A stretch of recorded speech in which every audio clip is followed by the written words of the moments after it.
Hello Irfan Pathan, कैसे हो? मैं ठीक हूँ। आज जो कहानी है वो बहुत मजा आने वाला है।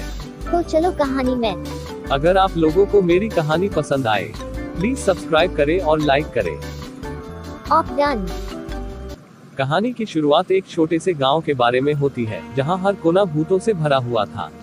लोगों ने सुना था कि रात को एक खतरनाक भूतिन गांव की गलियों में घूमती रहती है, भयंकर चिल्लाने वाले आवाजों के साथ। किसी ने उसे देखा नहीं था, लेकिन हर किसी को उसकी आवाज सुनाई देती थी, और यह वजह थी कि गांव का माहौल हमेशा भयंकर और डरावना रहता था। गांव में एक छोटा सा घर था, जहां एक छोटे से लड़के का परिवार रहता था। लड़का का नाम रोहन था। उसकी माँ नैना हमेशा उसे डराने की कहानियां सुनाती थी भूतिन के बारे में। रोहन को ये कहानियां बहुत पसंद आती थी, लेकिन वह कभी भी यकीन नहीं करता था कि भूतिन सच में होती है।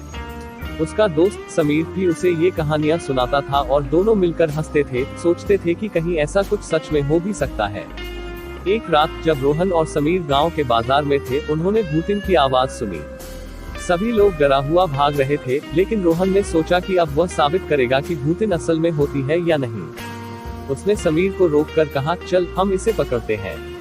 समीर डरता हुआ बोला, तू पागल है क्या? भूतिन से लड़ने की हिम्मत नहीं है मुझमें। पर रोहन नहीं माना। उसने एक प्लान बनाया। दोनों ने गांव की गलियों में छुपा हुआ था, जब उन्होंने देखा कि एक भूतिन उनकी तरफ आ रही है।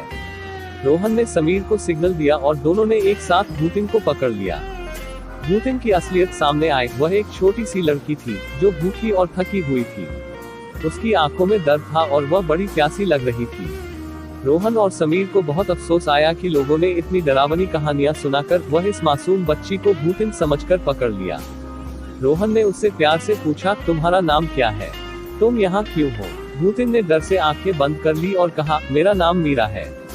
मैं यहाँ अकेली रहती हूँ, क्योंकि मेरे माँ बाप मुझे छोड़कर चले गए हैं। मैं रात को अकेली घूमती हूँ और लोग मुझसे डरते हैं। रोहन और समीर ने मीरा को घर लेकर गए और उससे प्यार से देखभाल की। उसने उनसे दोस्ती कर ली और वह दोनों के साथ खुश रहने लगी। इस कहानी से हमें यह सबक मिलता है कि हमें कभी भी किसी को उसके सूरत के आधार पर नहीं जज करना चाहिए। डरावनी कहानियों से पहले हमें हमेशा सच्चाई को जानने की कोशिश करनी चाहिए, और कभी भी किसी की मदद करने से पहले हमें उनकी असलियत को समझना चाहिए, क्योंकि कभी कभी असली भूत वह नहीं होते जिन्हें हम सोचते हैं। वाह वाह पठान, क्या कहानी सुनाए, मजा आ गया। अगर आप लोगों को मेरी कहानी पसंद आए तो प्लीज सब्सक्राइब करें और लाइक करें। Bye bye friends. Bye bye friends.